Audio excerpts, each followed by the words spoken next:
Class तो हम लोग जो हैं तो आज दरअसल कुछ मैथ से शुरू करने वाली। तो जरा 2 मिनट के लिए एसएलओस की नजर डालते हैं। तो एसएलओस के अंदर हमारे पास की लैंग्वेज शुरू हो रही है बेसिकली चैप्टर 8 से। लेकिन चैप्टर 8 सब थ्योरी है। हाँ, चैप्टर 8 में सिर्फ एक ऐसा उसे कहते हैं कोई सवाल है तो सी लैंग्वेज मतलब ऑफिशियली शुरू करवा देता है उसको। तो बेसिकली वो है describe the structure of C language. 8.3.2 में जो है हमने क्या करना है, हमने बेसिकली करना ही है कि बेसिकली स्ट्रक्चर बताना है इसका क्या होता है। तो ये सारा का सारा जो है वो स्ट्रक्चर की लैंग्वेज की किसी प्रोग्रामिंग। ठीक है, सी लैंग्वेज से प्रोग्रामिंग है ना बेटा, उसमें सबसे पहले हैश टैग वाली लाइन आती है। हैश टैग इंक्लूड हो गया, हैश टैग इंक्लूड आए हो गया, हैश टैग इंक्लूड कौन आए हो गया, हैश टैग डिफाइन हो गया। ये सब क्या कहलाती है बेटा? ये सब जो है वो प्री प्रोसेसर डायरेक्टिव्स कहलाती हैं।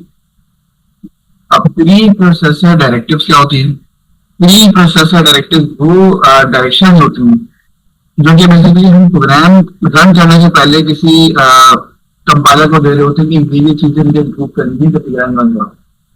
ठीक है, फॉर एग्जाम्पल मुझे सारे इनपुट आउटपुट के क्वेश्चन चाहिए, तो मैं stdio.h के फंक्शन को इंक्लूड कर दूंगा ताकि सारे फंक्शन जो इसके अंदर लिखे हुए हैं, इस stdio के अंदर लिखे हुए हैं, वो क्या हो जाए, वो मेरे पास जो है वो यूजेबल हो जाए इस प्रोग्राम के अंदर। जब तक मैं इसको इंक्लूड नहीं करूंगा तब तक जो प्रिंटर्स कहना काम नहीं करेंगे, तब तक एच चार पुट चार काम नहीं करेगा। ठीक है, और डेटा भी काम नहीं करेगा। तो ये सब जो है इनपुट आउटपुट के फंक्शन बेटा यहाँ पर लिखते हैं, मैं आपको बता देता हूँ। अच्छा, अगर मैं मिसाल के तौर पे ये डबल स्लैश लगा दूं बेटा तो ये कमेंट कहलाता है। ठीक है, ये कमेंट कहलाता है, ये सिंगल लाइन कमेंट कहलाता है इस तरह से। और अगर मैं मिसाल के तौर पर बहुत सारी लाइन को एक साथ कमेंट करना चाहूँ तो मल्टी लाइन कमेंट में बेटा इस तरह से किया जाता है। ये इस तरह से मल्टी लाइन कमेंट चाहिए। तो मैं जरा कमेंट करता हूँ और दिखाता हूँ आपको कि अगर मैं प्रिंटअप का इस्तेमाल करूँ। ठीक है, और प्रिंटअप का इस्तेमाल करने के बाद अगर मैं लिखूँ फॉर एग्जाम्पल हेलो, और हेलो लिखने के बाद मैं क्या करूँ, अब इसको रन करूँ। अब 11 से रन करूंगा या तो मैं एग्जीक्यूट करके कंपाइल रन करूँ। तो आप देख रहे हैं यहाँ पर एरर आ रहा है।